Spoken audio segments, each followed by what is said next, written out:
Hello, true believers. This is Doc Hogg, and welcome to episode 50 of Comics and Variety. If you like this channel, please do subscribe. Hit the notification bell to be notified when I post new videos. And for the sake of YouTube's search algorithm, please do hit the like button.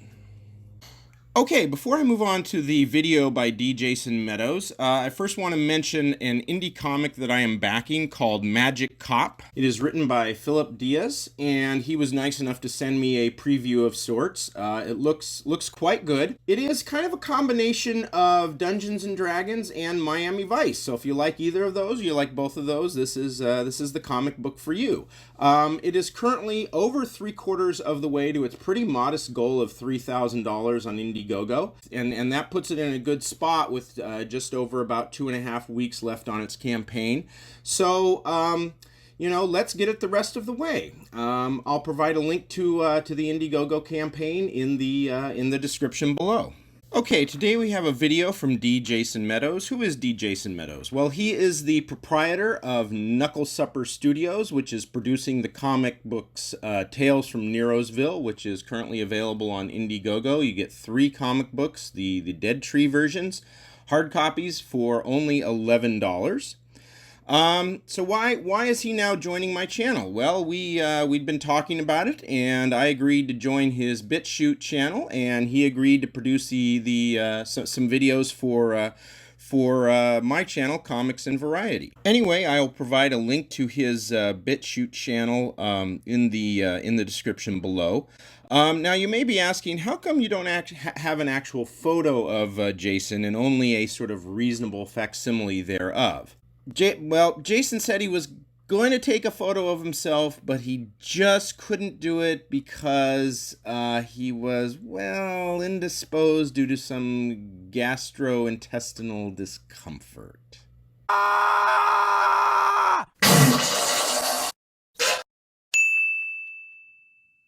Anyway, Jason is doing a series of videos discussing his, as he calls it, his road to Indiegogo, where he talks about the successes and the mistakes he's made in getting to his first Indiegogo campaign. If you're working on your own comic book and want to get to Indiegogo, there are definitely things you can learn from this. Even if you've done it before, there are certainly things here that you can learn. So without any further delay, let's get to Jason's video.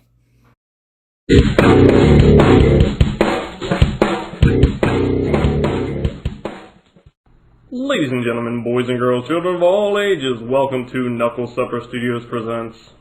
This is Happy Jack, and I will serve as your humble narrator as over the next few weeks I catalog the journey leading up to and through my very first Indiegogo campaign.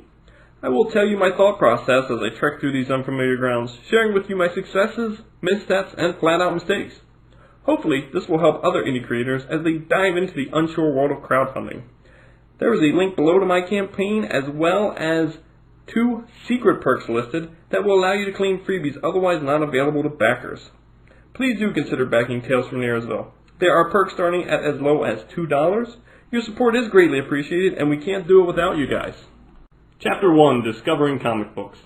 I've always loved to draw. For as long as I can remember, if I had a pencil and a sheet of paper, I was happy. Monsters and cars were my subjects of choice. Sure, I watched Super Friends growing up, and I liked the 60s Spider-Man cartoons, but for the most part, superhero cartoons seemed silly, and it didn't inspire me to draw them. I preferred Johnny Quest, Thundar the Barbarian, Dungeons and Dragons, etc. But my absolute favorite cartoon was G.I. Joe. Here were my beloved toys brought to life on the silver screen every single day. This cartoon gave the action figures humanity and defined their personalities. It made the little plastic battles in my family room that much cooler. I could hear each figure's voice in my head as I spent countless hours trying to either save the world as Duke and the boys, or trying to take it over as Cobra Commander and Destro. Then, one day at 13, while watching the G.I. Joe cartoon and waging war with my beloved Hiss Tank, I saw a commercial for the Marvel comic book. I sat there, enthralled by the gorgeous artwork, and beguiled at the thought that there were G.I. Joe stories I didn't already know. Like a flash, I was up the stairs. My mom was in the kitchen watching something in the sink. I explained to her what I had just seen, that there was a G.I. Joe comic book, and that I needed to find a comic book store ASAP. I'm sure this came out like machine gun fire, words in rapid succession, one barely comprehensible run-on sentence. My mind was reeling. Where and how in the heck am I going to find a comic book store? My mother, my amazing, loving, wonderful mother, turns to me and says, "I know where there's a comic book store. We can go this weekend." That was my mother to a T, supportive and loving, and good to her word, just a few days later we were in the flea market in the basement of a local mall. As I rounded the corner and saw a wall of new comics and boxes of back issues, I was in awe. How many comic books were there? This was 1984. The indies boom was picking up steam. Marvel and DC were beginning to put up ridiculous monthly sales numbers. Licensing of movies and toy lines to comic publishers was the new golden goose. So yeah, there were a lot of titles. I didn't care about any that didn't say G.I. Joe on the cover. Issue 24 was the most recent issue on the rack, but there were 3 other issues still in the new comic rack behind it, so I grabbed them too. I mean, look at Michael Golden's cover to issue 23. How could you not buy this? It's freaking gorgeous. And issue 21, the silent issue, I was rocked by this issue. I flew through it since I didn't have to waste time with words, but then went back through it numerous times, poring over the artwork. This was it. I was hooked. I had my mom take me to the mall every week, expecting to find new issues of G.I. Joe, all the time buying up all the back issues. Once I realized new issues only come out once a month, I started exploring the rack, looking for something new. Still not interested in superheroes, I spotted Whisper by Capitol Comics. Again, a Michael Golden cover for the wind. Issues 1 and 2? Sure, why not? Who doesn't love ninjas? And I could jump on at the beginning. Whisper and Capitol taught me a lesson that I'd relearn many times over in the future years. Titles get canceled, especially indie titles. Sure, Whisper was later picked up by First, but most of the canceled series I loved weren't. They were just gone, and it sucked. At some point, I had spotted Secret Wars number 4 on the rack and loved the cover. Since the comic store had the first 3 issues still on the rack as well, I grabbed them. Even though I had no idea who the hell most of these characters were, I enjoyed Secret Wars and started to wonder about these characters. But mostly, I was remembering what I loved about Spider-Man from those 60s cartoons.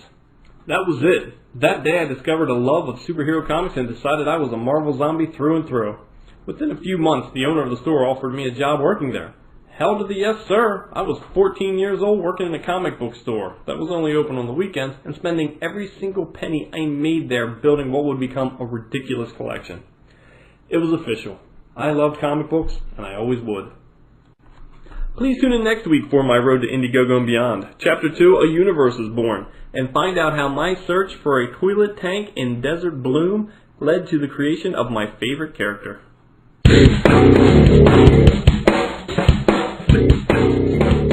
Thank you, Jason. Part 2 of this series will appear next week on this channel. And I should also mention that I will be doing an interview with Jason for Comics and Variety later in the week, so do come back for that. And that music means that it is time for Hogg's Headlines, all the news that Doc Hogg wants to report on. Usually Hogg's Headlines is pretty lighthearted, but today I want to talk briefly about the suicide of game developer Alec Holowka, who committed suicide after, I guess, quasi-game developer Zoe Quinn accused him online of sexual assault. Now, far be it from me to defend Ms. Quinn. She has kind of taken the coward's route of getting rid of her Twitter account after Holowka committed suicide. Obviously, she doesn't want to face any fallout from that. But I have seen people blame his suicide on Zoe Quinn for what she did, and I think it's wrong to do that. I believe that a suicide, an individual who commits suicide, is responsible for his or her own choice. And, whatever preceded the suicide, whatever other people did is not ultimately responsible for that choice. And I think we make a mistake when we say, the suicide, other people are responsible for the suicide. Because that tells a person who is, considering suicide, oh, I have no power over my life. It's everybody else's fault. They have control over me. When that's not the case. I mean, suicide is a serious issue because it's usually, brought on by some form of mental illness, usually depression.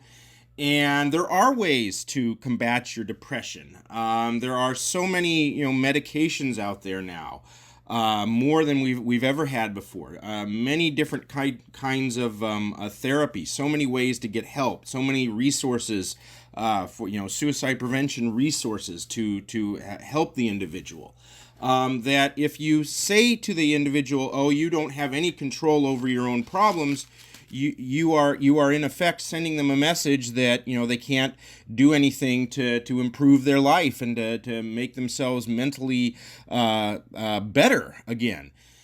If there's some anxiety in my voice, I say this because as someone who has suffered from depression in my life multiple times and who has had suicidal thoughts, I never gave in to them, thankfully.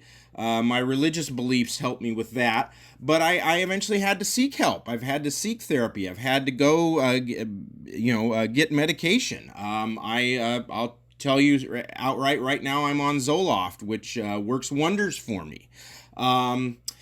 You can survive this, and I'll just end by saying, my heart goes out to Alec Holowka and his family. It is a tragedy, and I'm terribly sorry.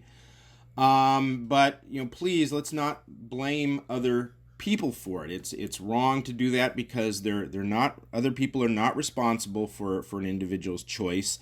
And also to do that, you're telling people in effect that there's nothing they can do to overcome this mental illness, and that it's all beyond their control, and it's not. And that's not the message we want to send, especially to people who are mentally ill, because that situation, believe me, you often feel like things are hopeless, and the last thing you need is some other message coming to you saying, yeah, things are hopeless, there's nothing you can do about it. Those people really need to know that there is something that they can do about it. And I guess I'm kind of rambling and babbling now, and I'll just leave it at that.